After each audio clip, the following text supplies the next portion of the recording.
Assalamualaikum warahmatullahi wabarakatuh. Perkenalkan, nama saya Qatrada Azriansyah, NPM 2011-05-0137. Saya berasal dari kelas 4A. Saya akan menjelaskan tentang pengolahan limbah. Limbah adalah benda yang dibuang, baik berasal dari alam maupun kegiatan makhluk hidup, baik melalui proses teknologi maupun tidak melalui proses teknologi. Dan limbah juga tidak memiliki nilai jual. Pengolahan limbah.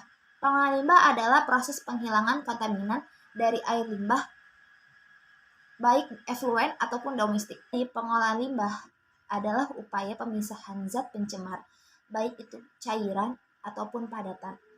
Limbah berdasarkan wujudnya dibagi menjadi 3, yaitu limbah cairan, limbah padatan, limbah gas atau partikel. Sedangkan limbah berdasarkan sumbernya dibagi menjadi 2, yaitu limbah domestik dan non-domestik. Sedangkan limbah berdasarkan sifatnya dibagi menjadi 2, yaitu limbah menurut organik tingkatan dan anorganik.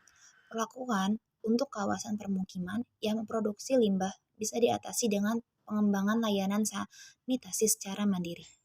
Artinya, masyarakat harus menyediakan jamban dan pembuangan air limbah yang tercukupi. Pembuangan air kakus juga harus memiliki akses air yang bersih, cukup, dan tersambung ke unit penanganan air kakus yang benar. Yang menjadi limbah padat atau sampah bisa diatasi dengan menyediakan wadah sampah.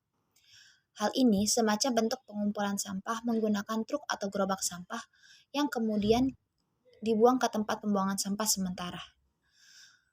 Wilayah yang selalu memproduksi sampah harus memiliki tempat pembuangan sampah akhir sebagai upaya pengolahan sampah ke dalam bentuk pupuk kompos atau pengumpulan bahan yang bisa didaur ulang. Yang terakhir, menggunakan layanan drainase lingkungan untuk menangani limpasan air hujan melalui saluran drainase dan tersambung ke aliran badan air penerima. Saluran air drainase harus dapat menampung air hujan dengan kemiringan yang cukup dan tentunya bebas dari sampah. Pengolahan sampah 3R, yaitu reduce, reuse, dan recycle. Reduce adalah suatu gerakan untuk mengurangi sampah, akan upaya memanfaatkan kembali limbah menjadi bahan material yang dapat layak pakai. Sedangkan recycle adalah daur ulang sampah. Mengurangi limbah rumah tangga. 1. Hindari penggunaan plastik. 2.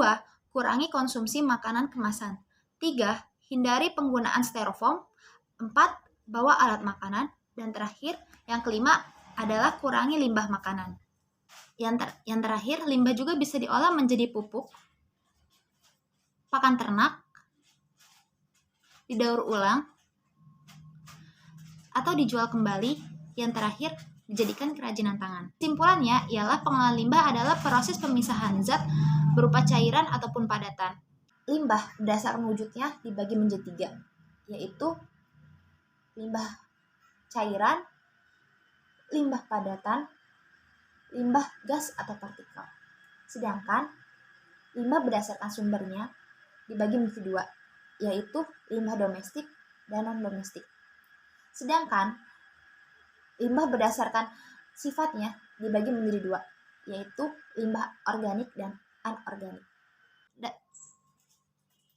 Dan terakhir pengolahan limbah dibagi menjadi 2 jenis, yaitu pengolahan limbah menurut karakteristiknya dan pengolahan limbah melalui tingkatan perlakuannya. Terima kasih. Billahi taufiq wal hidayah. Wassalamualaikum warahmatullahi wabarakatuh.